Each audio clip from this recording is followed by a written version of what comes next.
लगातार 2 बेटियां हो गईं, 2 साल के अंतराल में। सच कहूँ तो मैं खुश नहीं थी। मेरे सपने अधूरे रह गए।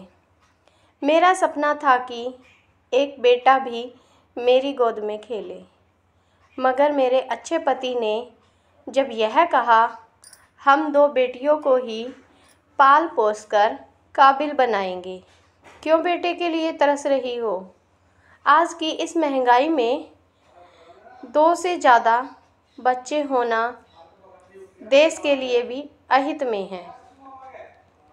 वैसे ही देश की जनसंख्या बहुत है। 2 बेटियों के साथ अगर एक बेटा हो भी गया तो तुम्हारा ध्यान भी बेटे की ओर ज़्यादा रहेगा और ये बेटियां स्वयं को तिरस्कृत महसूस करेंगी। मैं ऐसा होने नहीं देना चाहता।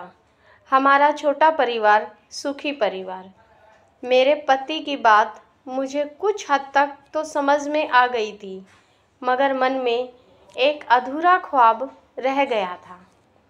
हम दोनों ने मिलकर दोनों बेटियों की अच्छी शिक्षा और अच्छी संस्कृति से अच्छा व्यक्तित्व दिया। बड़ी बेटी डॉक्टर बनी और छोटी बेटी इंजीनियर बनी। धूमधाम से दोनों बेटियों की अच्छे लड़के से शादी भी करा दी। बड़ा दामाद डॉक्टर है और छोटा दामाद इंजीनियर। दोनों बेटियों को अपनी पसंद का जीवन साथी मिला। हम बहुत खुश हुए। इस तरह खुशी से जीवन बिताने लगे। मेरे पति ने भी संपत्ति हमारी दोनों बेटियों ने आधा आधा बांट दिया। जब बड़ी बेटी ने कहा, हमें आपकी संपत्ति की ज़रूरत नहीं है पापा, आप अपनी संपत्ति अपने पास ही रखो, तब मेरे पति ने जवाब दिया, हमारे घर की तुम ही तो वारिस हो। हमारे बाद हमारी संपत्ति की देखभाल तुम दोनों बहनें ही मिलकर करोगी। बेटी ने कहा, आप अभी कहीं नहीं जा रहे पापा, कभी ना कभी तो हमें जाना ही पड़ेगा बेटा। हाँ, एक बात कहना चाहता हूँ, अगर मैं पहले चला गया तो मैं बोल पड़ी, यह भी कोई कहने वाली बात है क्या पापा? मम्मी, आप लोग ऐसा क्यों कह रहे हो? आप दोनों की देखभाल करना हमारा कर्तव्य है।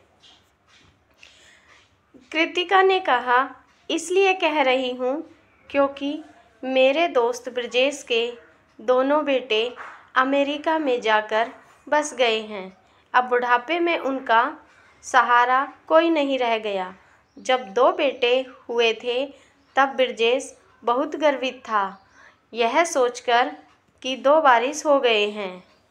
मुझे भी कहा था, एक बार और चांस ले लो, अमूल्य हो सकता है तीसरी बार कोई बेटा हो जाए।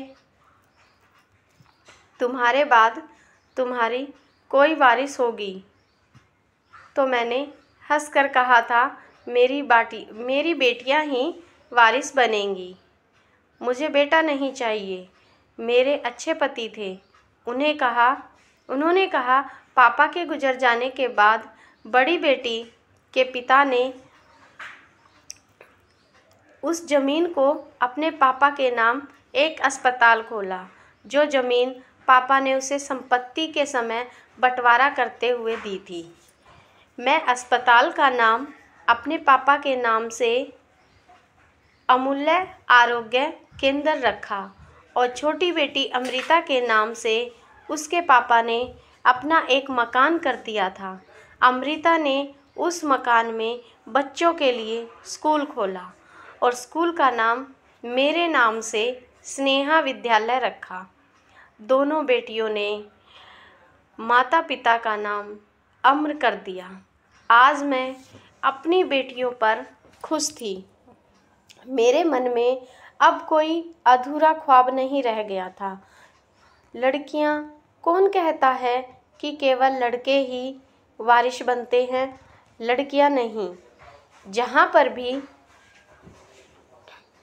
किसी का और अमृता के पापा आज हैं, वहीं से गर्भ में उनका सीना चौड़ा हो रहा होगा, यही सोचकर कि मेरे बाद मेरी बेटियों ने मेरा नाम ऊंचा रखा, जीवित रखा।